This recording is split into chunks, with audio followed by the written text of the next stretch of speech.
बिस्मिल्लाहिर्रहमानिर्रहीम अस्सलाम वालेकुम, वेलकम बैक जी। और लेक्चर नंबर 30 पे पहुंच गए हैं। लेक्चर नंबर 30 में आज हम देखेंगे life cycle management. As you know कि हमारा जो सेक्शन चल रहा है वो S3 का सेक्शन चल रहा है। और S3 में मैं आप लोगों को बता चुका हूँ कि सिंपल स्टोरेज सर्विस है और इसके अंदर हम मल्टीपल टाइप ऑफ फाइल्स जो है वो अपलोड कर सकते हैं और स्टोर कर सकते हैं। 3 टाइप ऑफ स्टोरेज टियर्स होते हैं हमारे पास, स्टैंडर्ड और इनफ्रीक्वेंट एक्सेस और रेयर रिड्यूस रिडेंडेंसी। तो फर्स्ट वन जो होता है वो हमारे पास थोड़ा सा एक्सपेंसिव होता है, सेकंड वन उससे थोड़ा सा चीप होता है और थर्ड वन उससे भी चीप होता है। लेकिन फर्स्ट वन में जो है हमारे पास रिट्रीवल फ़ीस नहीं होती, इमीडिएटली हम उसको एक्सेस कर सकते हैं। सेकंड वन में हमारे पास थोड़ा सा रिट्रीवल टाइम वो कपल ऑफ मिली सेकेंड्स लेता है और उसमें रिट्रीवल फ़ी होती है हमारे पास। और थर्ड वन जो है उसमें भी रिट्रीवल फ़ी होती है। और लास्ट वन एक और हमारे पास होता है स्टोरेज हमारे पास होता है ग्लेशियर। और ग्लेशियर में वो जो है 3 to 4 आवर्स जो है वो रिट्रीवल होने में लगते हैं। तो हम लोग क्या करते हैं जी, हम लोग कोशिश करते हैं कि हम सबसे पहले स्टैंडर्ड में डाटा S3 स्टैंडर्ड में डाटा अपना स्टोर करें। फिर हम चाहते हैं यार वो S3 स्टैंडर्ड के बाद जो है ना, आफ्टर 30 और 50 डेज़ और आफ्टर 60 डेज़ जो भी आपकी रिक्वायरमेंट है, हमारा डाटा जो है वो स्टैंडर्ड इनफ्रीक्वेंट एक्सेस में चला जाए। क्योंकि अब हमारा डाटा इतना इंपॉर्टेंट नहीं है, हम बहुत इनफ्रीक्वेंटली उसको एक्सेस कर रहे हैं। या कुछ अर्से बाद हम कहते हैं कि यार आफ्टर 4 मंथ्स मीन्स 120 डेज़ या आफ्टर 500 डेज़ हम चाहते हैं कि यार हमारा डाटा जो है वो ग्लेशियर में चला जाए ऑटोमेटिकली, ताकि उसकी जो है कॉस्ट कैपेसिटी जो है हम उसको कंट्रोल कर सकें। हम चाहते हैं यार हमारा डाटा थोड़ा कम इंपॉर्टेंट हो गया है, ज़्यादा उसको मतलब हम उसको मोस्ट एक्सेस नहीं करते हैं, हम बहुत लेस फ्रीक्वेंट एक्सेस करना चाहते हैं। और हम चाहते हैं रिट्रीवल फ़ी, अगर रिट्रीवल हम कभी करना चाहें तो बेशक हमें 2-4 घंटे लग जाएँ, नो प्रॉब्लम। तो आप चाहते हैं ऑटोमेटिकली डाटा आपका लाइफ साइकिल होता रहे, उसके लिए फिर हम लोग क्या करते हैं, लाइफ साइकिल मैनेजमेंट जो है उसके अंदर रूल्स क्रिएट करते हैं। S3 लाइफ साइकिल मैनेजमेंट में ये can be use in conjunction with versioning. इसमें साथ साथ आप वर्जनिंग इनेबल करना चाहते हैं, वर्जनिंग इनेबल कर दें। आप चाहते हैं कि जो करंट वर्जन की लेटेस्ट फाइल हैं उनके लिए अलग से लाइफ साइकिल मैनेजमेंट चले, और जो प्रीवियस फाइल्स हैं उनके लिए अलग से लाइफ साइकिल मैनेजमेंट आप रन करना चाहते हैं तो आप कर सकते हैं। Can be applied to current versions.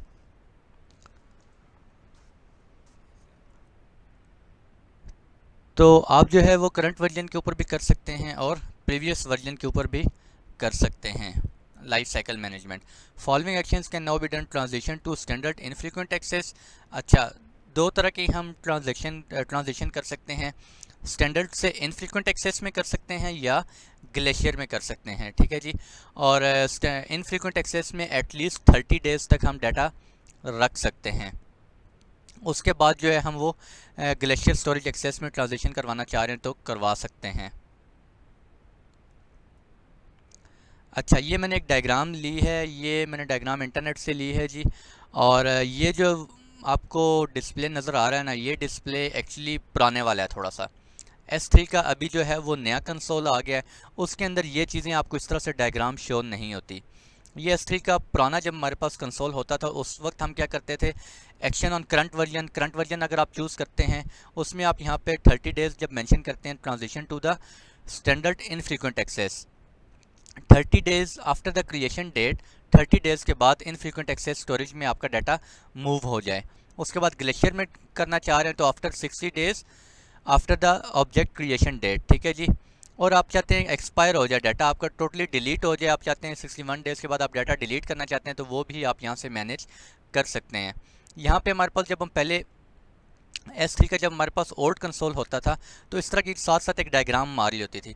अगर हम यहाँ पे 30 डेज़ की जगह 40 डेज़ कर दें, 100 कर दें, तो ये diagram as is according to the हमारी जो ये सेटिंग्स होती थी उसके अकॉर्डिंगली मैनेज हो रही होती थी। ये देखें जी, फॉर एग्जांपल 29 दिसंबर को डे 0 था, उसके बाद एक ऑब्जेक्ट अपलोड हुआ, वो करंट वर्जन है। और आफ्टर 28 जनवरी यानी कि आफ्टर 30 डेज़ हमने यहाँ पुट किया तो डे 30 रूल क्या अप्लाई होगा, transition to standard infrequent access में डाटा आपका मूव हो जाए। और फिर आफ्टर 60 डेज़ जो है वो डाटा कहाँ चला जाए, रूल आर्काइव टू ग्लेशियर, यानी कि ग्लेशियर में चला जाए, करंट वर्जन स्टोरेज ग्लेशियर, ठीक है जी। और आफ्टर 61 डेज 61 तो 61 डेज़ के बाद rule expire, delete marker overrides current version, ठीक है जी।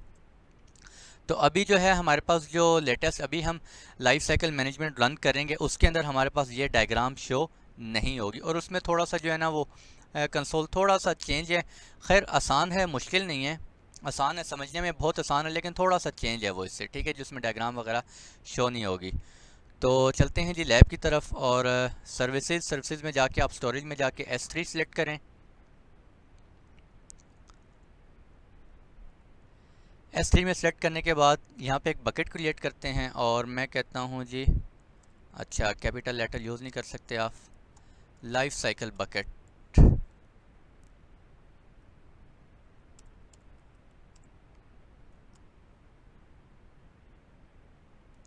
लाइफ साइकिल बकेट, ठीक है जी, और हाई ओरिजिन में रखनी है। नेक्स्ट करें, नेक्स्ट करें, नेक्स्ट नेक्स्ट क्रिएट बकेट।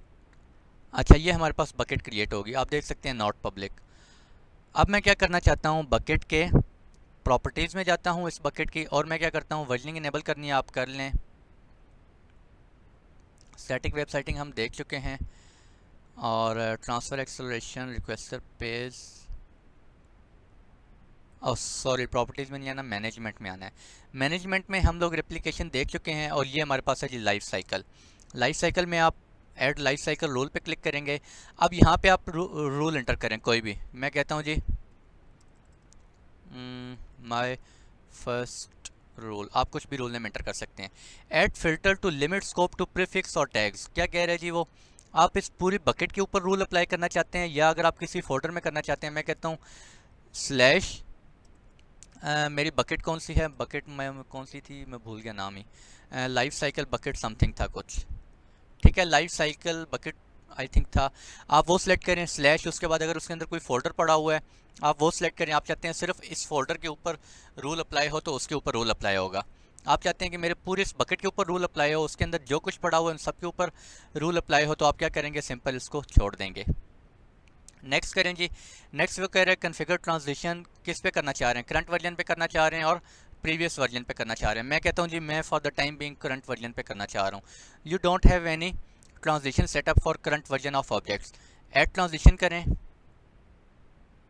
अच्छा यहाँ पे आप सिलेक्ट ट्रांजिशन, ट्रांजिशन किस टाइप की आपके करनी है, transition to standard infrequent access, मैं कहता हूँ ये स्टैंडर्ड इनफ्रीक्वेंट एक्सेस में after 30 days, I think 30 days से नीचे नहीं आप कर सकते, ये आई थिंक हाँ एरर आ भी गया, बल्कि I minimum of 30 days, 30 days के लिए आपको यहाँ पे डाटा रखना पड़ेगा, ठीक है। मिनिमम मैक्सिमम आप जितने मर्जी है करना चाहें, ठीक है जी, आप कर सकते हैं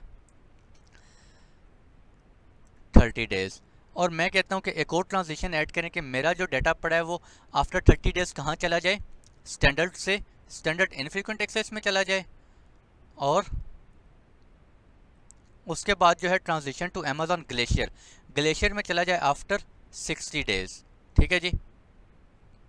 मैक्सिमम करना चाह रहे हैं मैक्सिमम कर सकते हैं, और नेक्स्ट करते हैं जी। अच्छा प्रीवियस, यहाँ पे अगर आप प्रीवियस वर्जन का भी करना चाह रहे हैं तो ये भी आप कर सकते हैं। ये देखें मैंने सेलेक्ट किया, आप स्क्रॉल डाउन करें, आपके पास नीचे ऑप्शन आ गया होगा for previous version of objects. Sometimes of objects जो है वो चेंज करते रहते हैं, आप चाहते हैं यार अब जो है मेरे करंट वर्जन आ गए हैं, मैं कहता हूँ कि यार जो मेरे प्रीवियस वर्जन है ना वो मैं चाहता हूँ कि फॉर 3 मंथ्स जो हैं वो सेव रहें स्टैंडर्ड इनफ्रीक्वेंट एक्सेस में, और उसके बाद जो है मेरे क्या हो जाएँ अमेजॉन ग्लेशियर में जाएँ, और उसके बाद क्या हो जाए वो एक्सपायर हो जाएँ। तो अगर आप प्रीवियस वर्जन्स पे कोई लाइफ साइकिल रन करना चाहते हैं तो आप यहाँ से कर सकते हैं।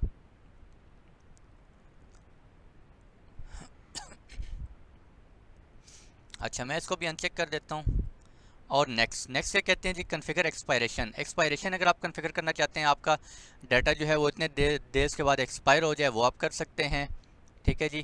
प्रीवियस वर्जन के ऊपर करना चाहें प्रीवियस के ऊपर कर सकते हैं, और क्लीन अप करना चाहें expire current version of objects after this, आपका डाटा एक्सपायर हो जाएगा। क्लीन अप करना चाह रहे हैं expire delete markers and incomplete multi part uploads,